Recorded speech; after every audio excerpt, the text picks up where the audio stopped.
성령의 기름을 부어주셔서 우리의 빈잔을 넘치도록 채워주옵소서. 오늘 또 주님의 집에서 영원한 기쁨을 누리며 살게 하여 주옵소서. 예배를 통하여 베풀어 주실 하나님의 놀라운 은혜와 사랑을 간구하며 예수님의 이름으로 기원하옵나이다. 아멘. 나는 전능하신 아버지 하나님, 천지의 창조주를 믿습니다. 나는 그의 유일하신 아들, 우리 주 예수 그리스도를 믿습니다. 그는 성령으로 잉태되어 동정녀 마리아에게서 나시고 본디오 빌라도에게 고난을 받아 십자가에 못 박혀 죽으시고 장사되어 삶은 죽은 자 가운데서 다시 살아나셨으며 하늘에 오르시어 전능하신 아버지 하나님 우편에 앉아 계시다가 거기로부터 살아있는 자와 죽은 자를 심판하러 오십니다. 나는 성령을 믿으며 거룩한 공교회와 성도의 교제와 죄를 용서받는 것과 몸의 부활과 영생을 믿습니다. 아멘. 이 시간 지난 한 주간 살아가면서 지은 모든 죄를 침묵으로 참여하겠습니다.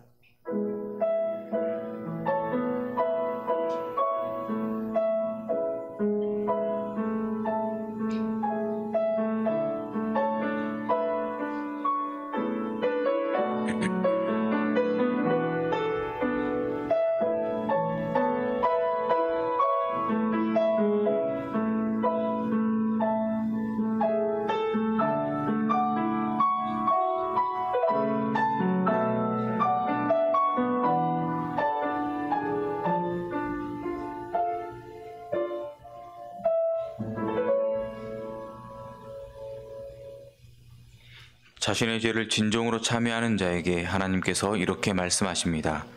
그가 우리를 흑암의 권세에서 건져내사 그의 사랑의 아들의 나라로 옮기셨으니 그 아들 안에서 우리가 속량 곧 죄사함을 얻었도다. 아멘.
높이며 주의 이름 높이며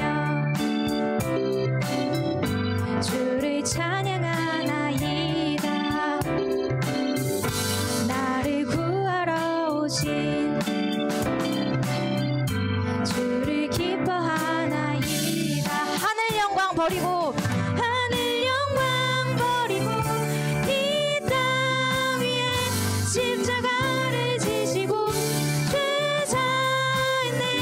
무덤에서 일어나 하늘로 올리셨네. 주의 이름 높이리. 하늘 영광 버리고 이 땅 위에 십자가를 지시고 죄사했네. 무덤에서 일어나 하늘로 올리셨네. 주의 이름 높이리. 하늘 영광 버리고 이 땅 위에 십자가를 지시고 죄사했네. 무덤에서 일어나 하늘로 올리셨네. 주의 이름 높이. 마지막으로 하늘 영광 버리고 하늘 영광 버리고 이 땅 위에 십자가를 지시고 죄사했네. 무덤에서 일어나 하늘로 올리셨네. 주의 이름 높이리. 승리하였네. 승리하였네. 어린 양의 보혈로 우린 보혈의 능력으로 서리라. 승리하였네. 어린 양의 보혈로 주 내게 승리 주셨네. 승리하였네. 어린 양의 보혈로 우린 보혈의 능력으로 서리라. 승리하였네. 어린 양의 보혈로 주 내게 승리 주셨네. 마지막으로 고백합니다. 승리하였네. 승리하였네. 어린 양의 보혈로 우린 보혈의 능력으로 서리라. 승리하였네. 어린 양의 보혈로 주 내게 승리 주셨네. 주 내게 승리 주셨네. 주 내게 승리 주셨네. 주 내게 승리 주셨네.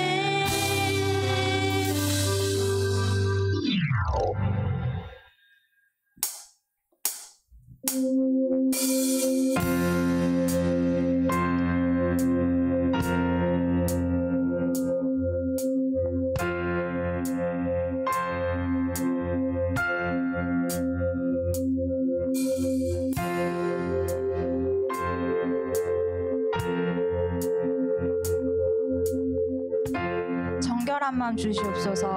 함께 고백하겠습니다. 정결한 마음 주시옵소서.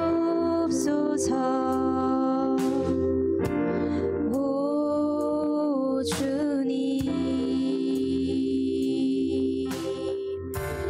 정직한 영을 새롭게 하소서.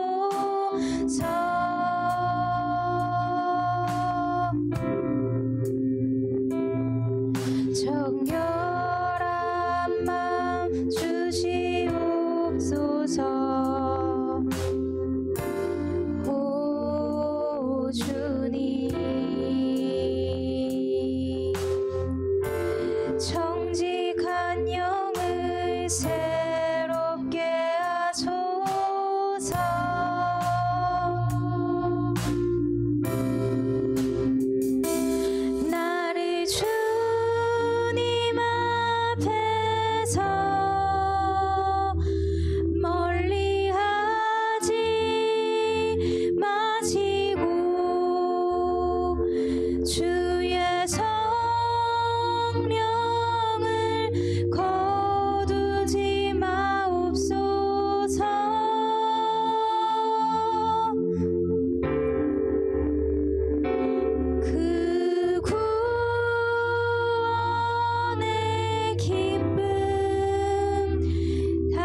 편치 않는 맘 내 안에 주소서.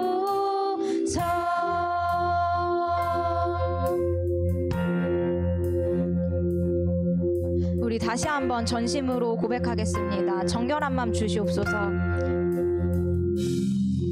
정결한 맘 주시옵소서. 오 주님, 정직한 영을 새롭게 하소서.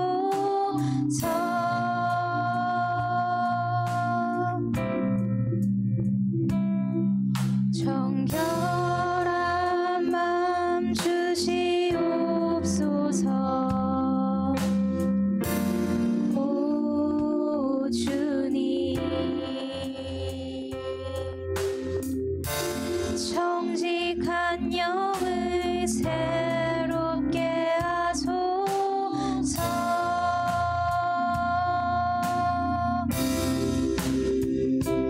나를 주님 앞에서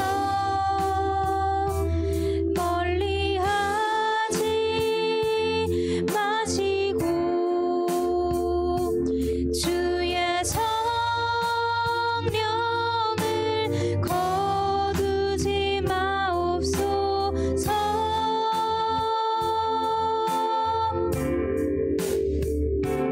그 구원의 기쁨 다시 회복시키시고 편치 않는 맘 내 안에 주소서. 나를 주님 앞에서 나를 주님 앞에서 멀리하지 마시고 주의 성령을 거두지 마옵소서.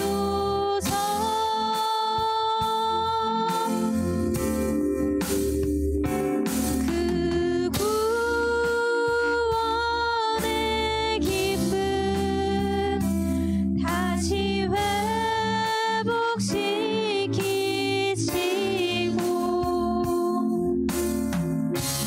편치 않는 맘 내 안에 주소서.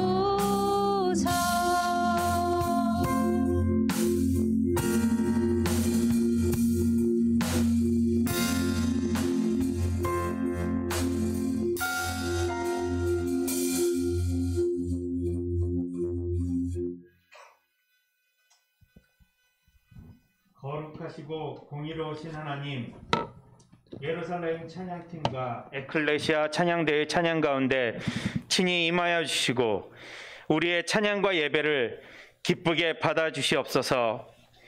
이 자리에 아직 오지 못하고 있는 친구들이 함께 예배할 수 있게 이끌어 주시옵소서. 이면록 목사님을 성령으로 충만케 하사 그 전하시는 말씀이 우리의 마음밭에 뿌려지고 싹이 트고 성장하여 열매 맺는 삶을 살아가게 해 주시옵소서. 하나님의 영광과 능력을 바라보기보다 점수와 평가, 출신 대학, 입사한 직장이 마치 이 세상의 전부인 양 흘러가고 믿음의 자유가 있다 하지만 돈을 숭배하며 돈이 모든 가치를 지배하는 이 어둡고 왜곡된 시대 가치에 저희 청소년 이부 친구들이 매몰되지 않게 그 마음과 생각을 새롭게 하여 주소서. 오로지 공부라는 목표를 위해 채찍질 당하는 것을 당연히 여기는 세상의 가치관에 상처 입고 힘든 친구들의 마음을 하나님께서 치유하여 주시고 위로하여 주시옵소서. 친구들이 자유롭게 다양한 꿈과 목표를 세우고 준비하고 노력하는 것들이 헛되지 않게 하여 주시옵소서. 우리 그리스도인들조차도 목이 메어 끌려가고 있는 이 불행하고 죄된 고리를 끊게 하여 주시옵시고, 우리 청소년 이부 친구들이 하나님의 임재와 성령을 체험하게 하사 참 자유와 평안, 기쁨을 회복하게 하여 주시옵소서. 삶 전부를 생명까지 아낌없이 태우시고 십자가에 달리사 죄인된 우리를 위해 내어주신 예수님의 사랑과 그 이름을 의지하여 간절히 기도합니다. 아멘. 주여 우리 기도를 들어주소서. 진실한 마음으로 나아갑니다. 아멘.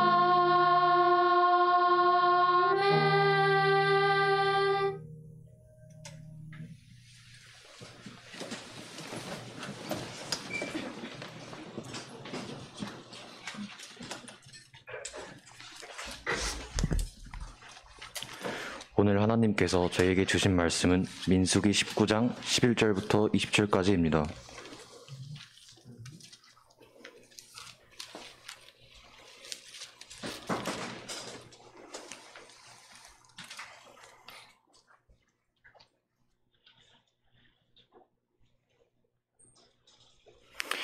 이제 말씀을 한 절씩 교독합니다. 사람의 시체를 만진 자는 이래 동안 부정하리니 그는 셋째 날과 일곱째 날에 제물로 자신을 정결하게 할 것이라. 그리하면 정하려니와 셋째 날과 일곱째 날에 자신을 정결하게 하지 아니하면 그냥 부정하니. 누구든지 죽은 사람의 시체를 만지고 자신을 정결하게 하지 아니하는 자는 여호와의 성막을 더럽힘이라. 그가 이스라엘에서 끊어질 것은 정결하게 하는 물을 그에게 뿌리지 아니하므로 깨끗하게 되지 못하고 그 부정함이 그대로 있음이니라. 장막에서 사람이 죽을 때의 법은 이러하니 누구든지 그 장막에 들어가는 자와 그 장막에 있는 자가 이래 동안 부정할 것이며, 뚜껑을 열어놓고 덮지 아니한 그릇은 모두 부정하니라. 누구든지 그래서 살을 죽은 자나 시체나 사람의 뼈나 무덤을 만졌으면 이래 동안 부정하리니. 그 부정한 자를 위하여 죄를 깨끗하게 하려고 불살은 재를 가져다가 흐르는 물과 함께 그릇에 담고 정결한 자가 술초를 가져다가 그 물을 찍어 장막과 그 모든 기구와 거기 있는 사람들에게 뿌리고, 또 뼈나 죽임을 당한 자나 시체나 무덤을 만진 자에게 뿌리되, 그 정결한 자가 셋째 날과 일곱째 날에 그 부정한 자에게 뿌려서 일곱째 날에 그를 정결하게 할 것이며, 그는 자기 옷을 빨고 물로 몸을 씻을 것이라. 저녁이면 정결하리라. 사람이 부정하고도 자신을 정결하게 하지 아니하면 여호와의 성소를 더럽힘이니 그러므로 회중 가운데에서 끊어질 것이니라. 그는 정결하게 하는 물로 뿌림을 받지 아니하였은즉 부정하니라. 하나님께서 이 말씀을 통해 저에게 은혜 주시길 바랍니다.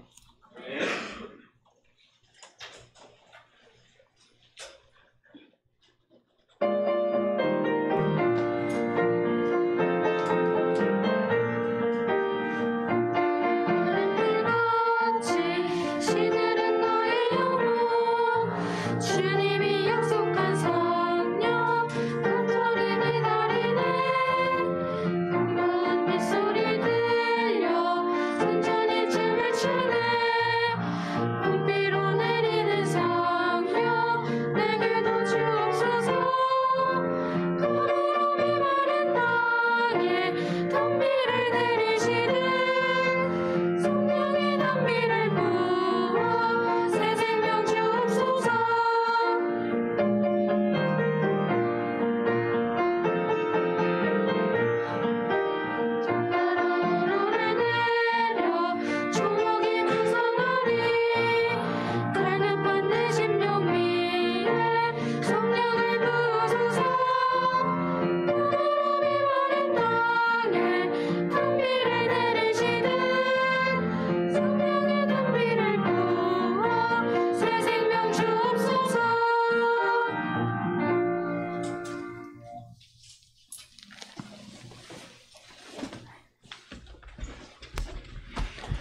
샬롬. 하나님의 평강이 이 시간 여러분과 함께 하시길 바랍니다. 설교 시작하기 전에 간단한 동영상 하나 짧은 보도록 하겠습니다. 여러분 안녕하십니까? 오늘 코로나19 확진 환자는 어제보다 599명 추가돼서 총 4,335명이 확진 판정을 받았습니다. 사망자는 26명으로 늘었고 3명이 추가로 격리 해제됐습니다. 그러면 누적 환자가 3,700명을 넘어선 대구 경북 지역 상황부터 알아보겠습니다. 여전히 병상 부족을 호소하고 있는데요. 대구시청에 나가 있는 취재기자를 연결해서 자세히 알아보겠습니다. 윤영근 기자. 대구 경북 지역 확산 추세가 여전한데요. 사망자가 하루 사이에 4명 늘었습니다. 네, 대구에서는 지난 18일 첫 확진 환자가 나온 이후 오늘로서 딱 2주가 됐는데요. 그 사이 코로나19 환자는 대구에서 3,000명,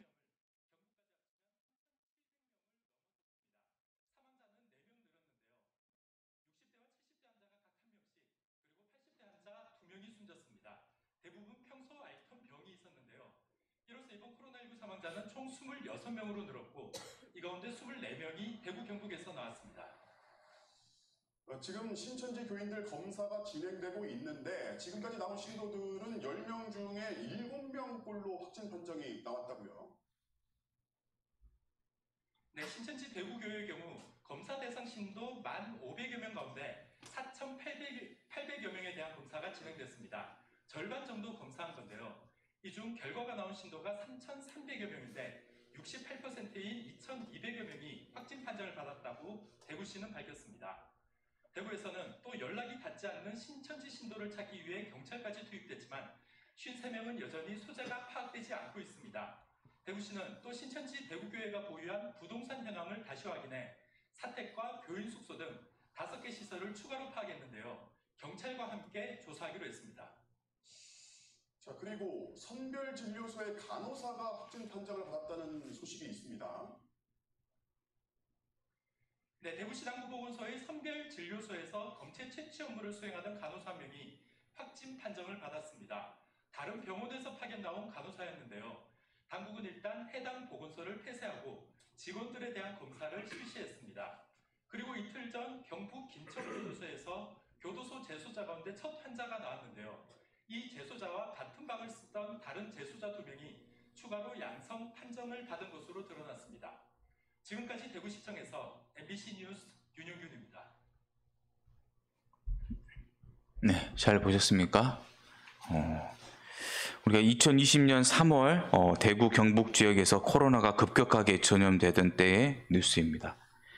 신천지가 방역 규칙을 어기고 집단으로 모여서 예배와 취식을 함으로 대구와 경북 쪽에 코로나가 엄청나게 발생했었지요. 벌써 3년이 지났네요. 끝나지 않을 것 같은 코로나 팬데믹도 이제 거의 종식돼 가고 있습니다.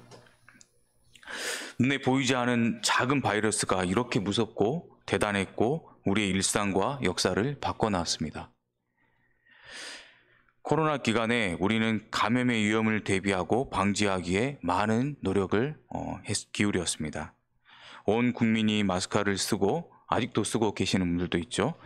교회나 학교도 못 갈 때가 많았고 고향에 있는 부모님도 마음대로 못 만나고 친구와 놀러도 못 갔습니다. 그런 시절을 보냈기에 이렇게 끝내가고 있는 거죠. 오늘 본문의 말씀도 이와 비슷한 부분입니다. 계수한 남자 장정만 60만 명이고 어린아이부터 여자와 노인까지 고려하면 200만 명의 이스라엘 백성이 광야에서 40년 생활을 하고 있었습니다. 그 많은 인구 중에서 아프던 늙어서이던 날마다 사람들이 죽었겠죠. 또 이방 민족과 전쟁으로 죽는 사람도 많이 생겼습니다. 제가 아프리카와 동남아시아, 유럽은 가봤지만 아직 이스라엘과 그 외 중동 지방은 가보지 못했습니다. 하지만 중동 지방의 기후가 매우 덥고 건조하다는 사실은 압니다. 그 지역은 우리나라에서 3일장을 치르는 장례법과 다르게 그날 시체를 매장하거나 동굴에 장례했습니다. 아마도 시체의 부패가 빨랐기 때문일 것입니다. 부패한 시체에선 빠르게 세균이 번식하죠. 따라서 이스라엘 백성도 시체를 만져 부정해질 때 그 부정이 전염되거나 확산되지 않도록 노력했습니다. 그 내용이 오늘 본문의 말씀입니다. 구약의 율법에는 이스라엘 백성을 거룩, 정결, 부정 이렇게 세 가지 상태로 구분해서 설명합니다. 거룩은 구별되다, 분리되다는 뜻입니다. 거룩은 하나님께 속한 용어입니다. 하나님은 사람과 구별된 처음부터 거룩하신 분이십니다. 반면 사람은 거룩한 상태가 아니라 정결한 상태로 시작됩니다. 사람뿐만 아니라 하나님께 사용되는 사물도 거룩하게 구별됩니다. 무엇이든 간에 하나님께 속하게 되거나 하나님을 섬기기 위한 것이 되면 그것은 거룩한 상태가 됩니다. 예를 들어 성소, 성물, 제사장, 나시린 등이 있습니다. 이처럼 거룩한 상태는 사람이 스스로 만들 수 있는 게 아니고 오직 하나님이 거룩하게 해주셔야만 가능합니다. 정결한 상태인 사람이나 사물이 부정한 것과 접촉하면 즉시 부정해집니다. 부정해진 사람이나 사물은 부정한 상태를 벗어나기 위해 하나님이 정하신 제사법과 정결법대로 행할 때 다시 정결하게 됩니다. 사람과 사물은 기본적으로 정결한 상태에서 시작된다고 했습니다. 하나님께서 사용하시거나 하나님께 속하게 되면 거룩한 상태가 되는 거죠. 반면에 부정한 것과 접촉하게 되면 부정하게 됩니다. 부정한 자는 그대로 있어서는 안 됐습니다. 부정한 것은 곧 하나님께 죄를 지는 것이기 때문입니다. 따라서 다시 제사법과 정결법을 통해 다시 정결한 상태가 되어야 합니다. 정결한 상태를 유지하면서 거룩하신 하나님께 나아가야 합니다. 이것이 율법받은 구약의 이스라엘 백성이 살아가는 모습입니다. 제사법과 정결법이 왜 필요했을까요? 지금의 우리가 보기엔 다 쓸데없어 보이고 형식적이고 다분히 귀찮아 보이는데 말이죠. 제사가 오늘날로 따지면 무엇인가요? 예배이죠. 그 당시에는 제사라는 형식을 통해서 하나님께 나아갔고 내 죄를 사함을 받을 수 있었던 것이죠. 지금이야 예수님의 십자가 보혈 사건으로 말미암아 우린 송아지를 잡고 양을 잡을 필요가 없어졌습니다. 왜냐하면 예수님께서 단번에 들이신 십자가 희생 제물로 말미암아 그럴 필요가 없어졌기 때문입니다. 하지만 모세가 이스라엘 백성들을 애굽에서 이끌고 나온 그때에는 제사라는 방식을 통해서 하나님을 만났고 죄를 씻을 수가 있었습니다. 또 정결법은 아까 본 동영상처럼 코로나 바이러스가 우리의 비말을 통해 전염되듯 이 더러운 물건이나 사체를 만졌을 때 거기 있는 세균이 옮아오듯이 정결법도 우리를 깨끗하고 정결하게 지키고 보호하기 위해 만들어진 법입니다. 우리를 괴롭히고 힘들게 하고자 함이 아닙니다. 오늘 본문 11절에서 16절은 이렇게 말하고 있습니다. 누구든지 시체를 다한 사람은 7일 동안 부정할 것이다.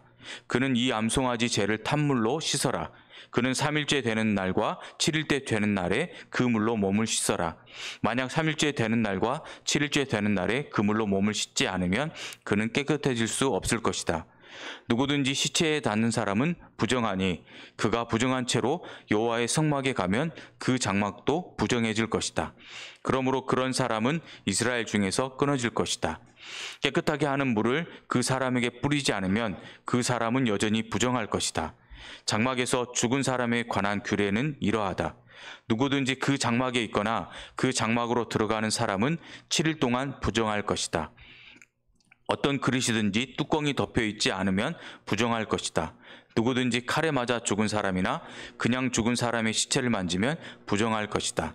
죽은 사람의 뼈나 무덤을 만진 사람도 7일 동안 부정할 것이다.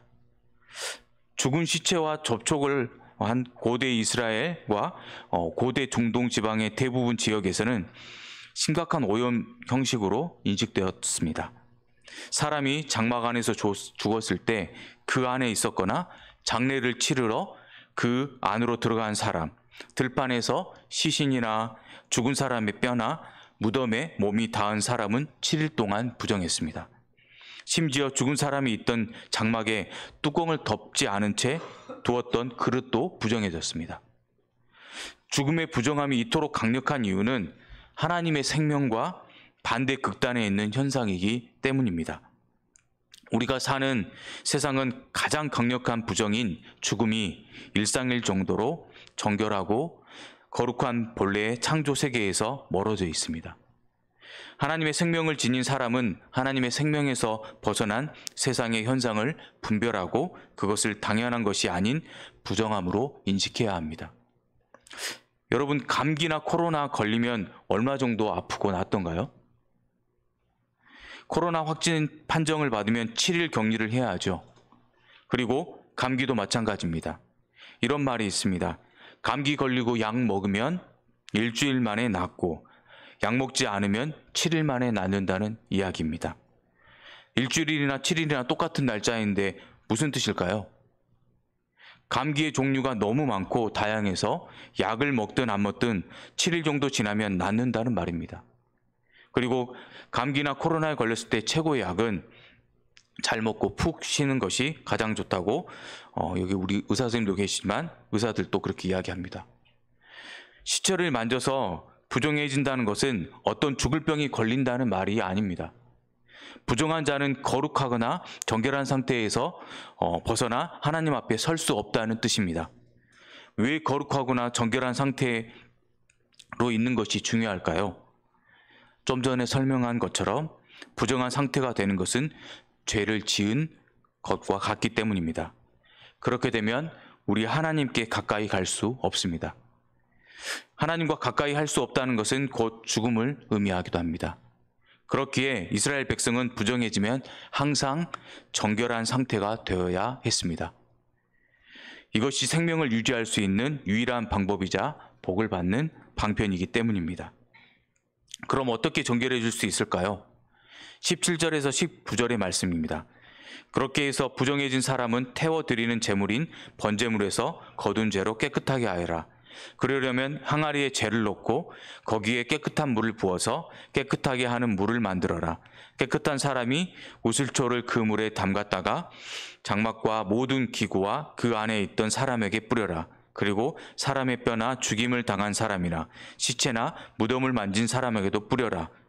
깨끗한 사람은 3일째 되는 날과 7일째 되는 날에 이 물을 부정한 사람에게 뿌려라. 부정한 사람은 7일째 되는 날에 깨끗해질 것이다. 그 사람은 옷을 빨고 목욕을 하여라. 그러면 그날 저녁부터 깨끗해질 것이다. 시신 때문에 부정해진 사람을 정결하게 하려면 정결한 사람이 붉은 암송아지를 태운 재와 흐르는 물을 섞어 만든 잿물을 우슬조에 찍어 뿌려주어야 했습니다. 부정해진 그릇도 마찬가지였습니다. 이 또한 암송아지를 태운 잿물이 어떤 신비하고 놀라운 효력이 있기 때문이 아닙니다. 하나님이 암송아지를 태운 잿물로 정결하게 된다고 말씀하셨기에 정결하게 되는 것입니다. 그러므로 이스라엘 백성은 하나님의 말씀대로 암송아지를 태운 잿물과 몸을 씻어서 정결하게 했습니다.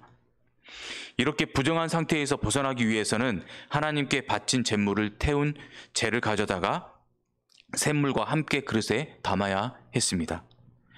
그러고 나면 정결한 사람이 우슬초를 재와 물이 담긴 그릇에 담급니다. 우슬초는 물을 잘 흡수하는 식물입니다. 물에 담가진 우슬초를 가지고 장막과 모든 기구와 부정한 사람에게 뿌려야 합니다. 이 일을 3일째 되는 날과 7일째 되는 날에 해야 합니다. 이렇게 다 하고 나면 뿌림을 받은 부정한 자는 마지막으로 자기 옷을 빨고 목욕을 해야 합니다. 그러면 그날 저녁부터 다시 정결하게 됩니다. 하지만 부정한 상태가 되었는데 이렇게 하지 않으면 죽게 됩니다. 왜냐하면 20절 정결하게 되는 물을 몸에 뿌리지 않았기 때문이고 이것은 곧 하나님의 성소를 더럽힌 행위이기 때문입니다. 이처럼 하나님의 율법을 통해서 부정하게 된 자가 어떻게 정결하게 되는지 알려주셨습니다. 왜 이렇게 복잡하게 만드셨을까요? 답은 하나님의 거룩하심에 있습니다. 하나님은 우리를 창조하신 전능하신 분이십니다. 또한 그분은 죄가 없는 거룩하신 분이십니다. 이러한 하나님은 죄인과 절대 함께 계실 수가 없습니다. 하나님이 죄인에게 접근하시면 그 즉시 죄인은 죽습니다. 그렇기에 거룩하신 하나님은 자신의 거룩하심을 지키면서도 우리와 함께 하시려다 보니 이렇게 율법이 복잡해진 것입니다. 그렇다면 왜 하나님은 굳이 우리와 함께 하시려는 걸까요? 바로 우리를 사랑하시기 때문입니다. 거룩하신 하나님은 자신의 백성이 죄에서 벗어나 정결하게 되길 원하십니다. 정결하게 되어 하나님과 교제하고 하나님이 주시는 은혜와 복을 누리며 살기를 원하십니다. 정결하게 되어 그러므로 이렇게 복잡한 정결법은 하나님이 죄인인 이스라엘의 백성을 사랑하셔서 그들과 함께 교제하고 복 주시기 위해 마련하신 방법입니다. 다소 복잡해 보이는 정결법이 이스라엘 백성을 위하고 절차를 간소화하기 위해 만들어진 것입니다. 원래는 잿물을 뿌리는 정결례를 행하는 것이 아니라 죄를 사하는 속건제와 속죄제 제사를 드려야 했습니다. 그런데 장막 안에서 누군가 돌아가실 때 함께 있다거나 또 돌아가신 분의 시체를 만졌을 때마다 양을 잡고 송아지를 잡는다고 생각해 보세요.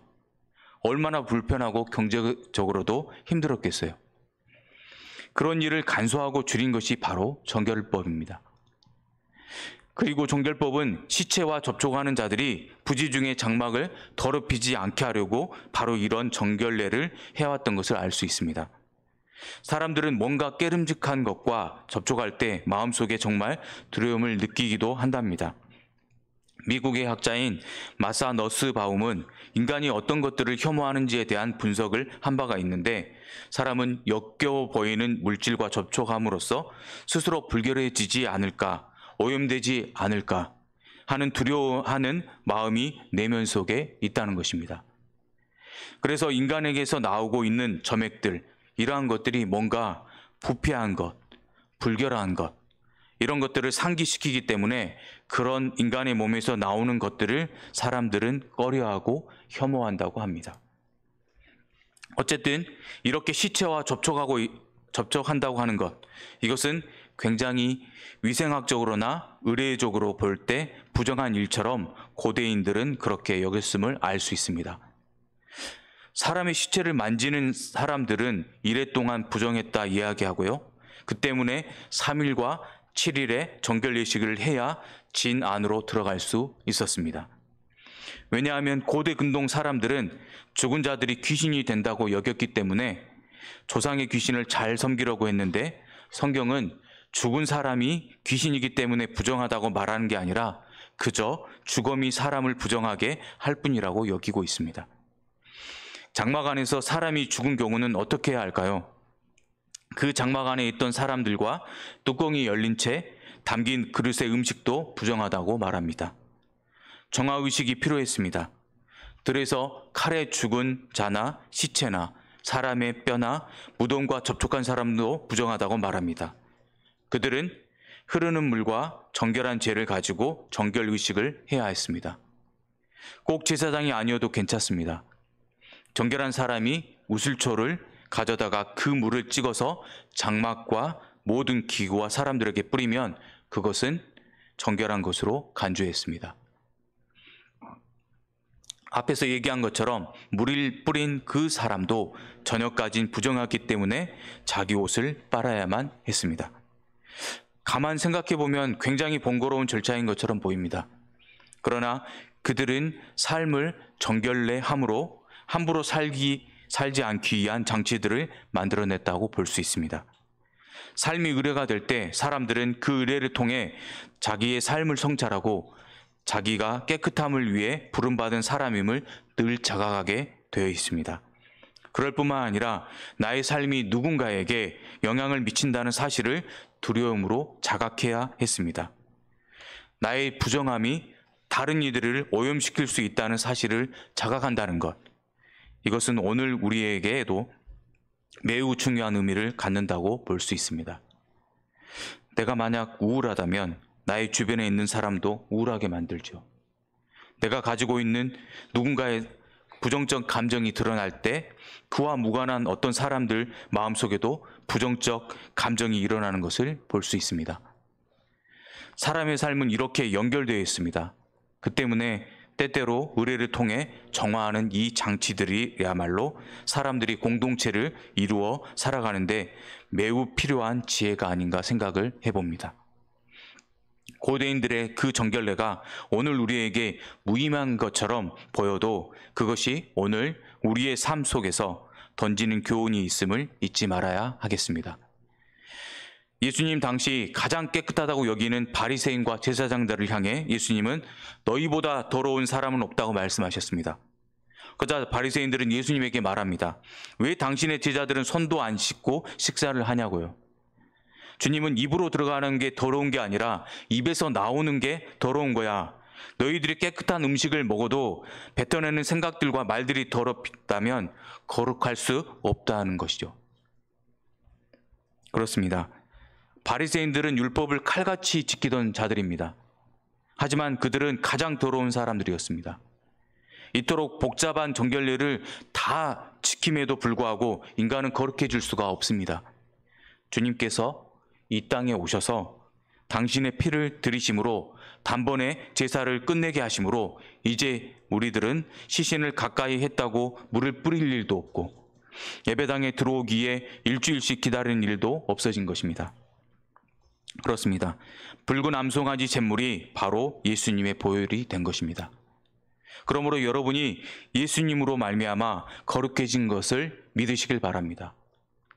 거룩은 모양이 아니라 중심임을 주님께서 말씀해 주신 것이죠.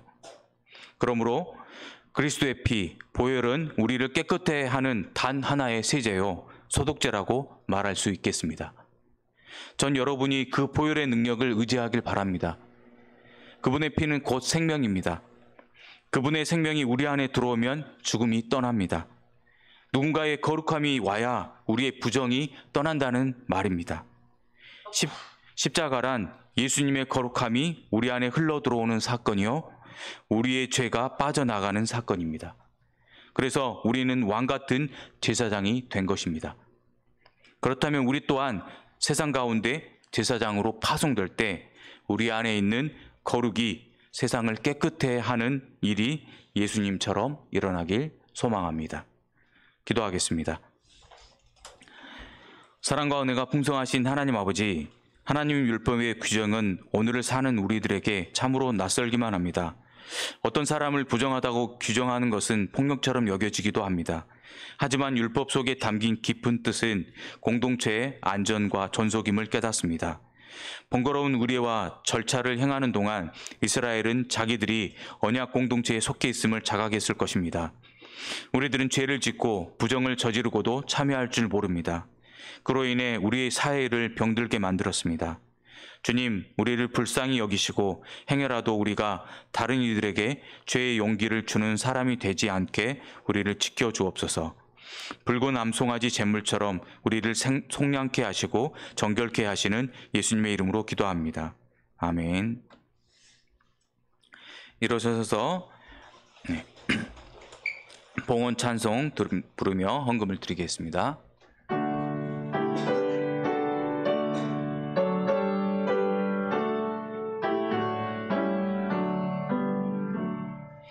내게 있는 모든 것을 아낌없이 드리네. 사랑하고 의지하며 주만 따라 살리라. 주께 드리네. 주께 드리네. 사랑하는 구주 앞에 모두 드리네. 아멘.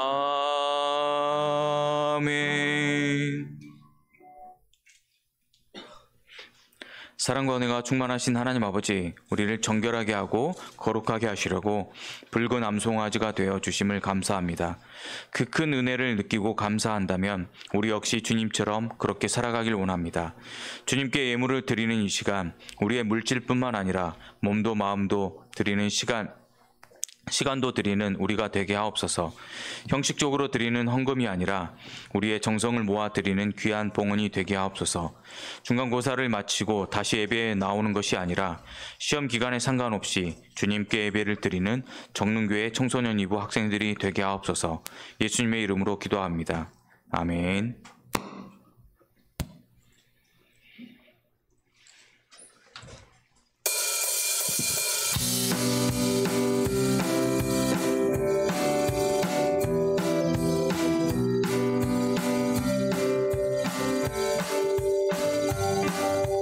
사랑하는 형제자매 우리 모두 다 마음과 온전한 믿음으로 나가자.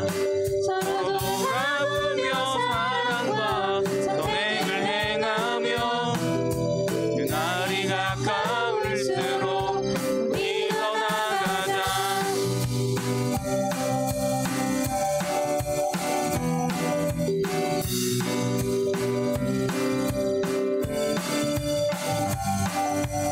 사랑하는 형제자매 우리 모두 다 온전한 믿음으로 나가자. 서로 돌아보며 사랑과 선행을 행하며 날이 가까울수록 우리 더 나가자. 우리 물러서지 않으니 믿음으로 굳게 서리. 주 마음의 기쁨 대리 영원히 주 찬양하리. 우리 물러서지 않으니 믿음으로 굳게 서리. 주 마음의 기쁨 대리 영원히 주 찬양하리.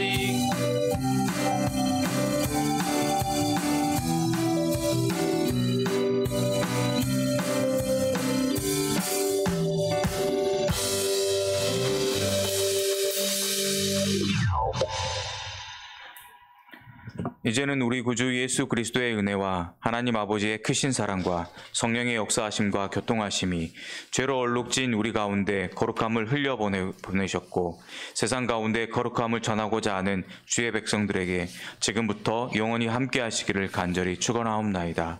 아멘. 성령이 오셨네. 성령이 오셨네. 내 주에 보내신 성령이 오셨네. 우리 인생 가운데 진을 찾아오셔서 우리 삶을 축복하시네.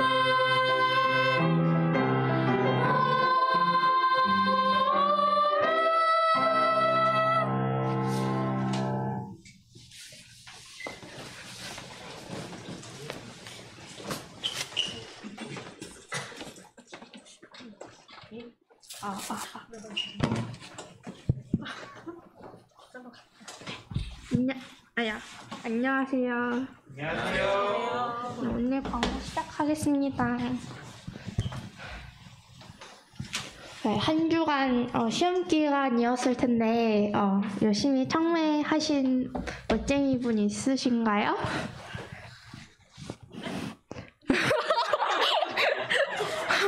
시험 기간인데 열심히 청매하셨어요? 했어요. 오.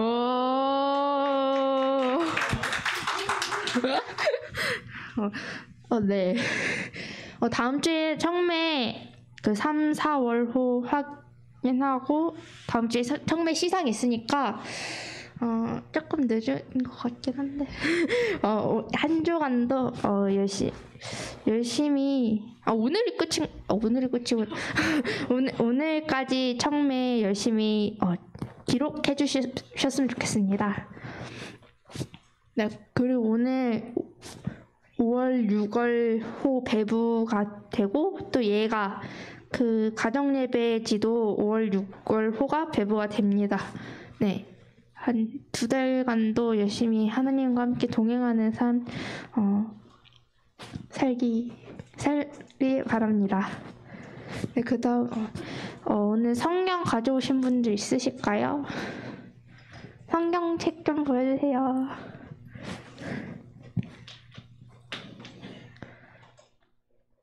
안 가져오셨어요? 오케이.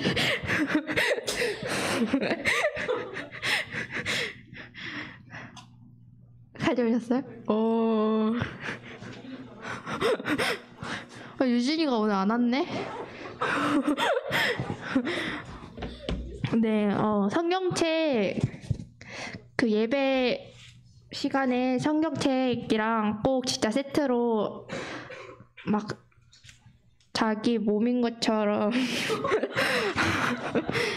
예배 시간에 성경책 같이 가져오셨으면 좋겠습니다. 네. 네, 그 다음 밥 한 끼 먹자 신방 프로그램 아직도 목사님과 아주 활발히 진행되고 있는데요. 네, 신청하고 싶으신 분 있으시면 목사님께 따로 연락드리면은 목사님이 학교로 평일에도 찾아가시니까 네, 많이 신청해 주세요. 네, 성경 읽기 총명쌤이랑 언제 할지 정했던 친구들 오늘 공과 후에 저희 계신 총명쌤한테 가서 일정 조정해야 한다고 하네요. 오늘 성경 읽기 총명쌤이랑 전했던 친구들은 그 공과 공부 후에 총명쌤 잠깐 뵈시면 될 것 같습니다. 네. 공과 시간은 10시 50분까지입니다. 감사합니다.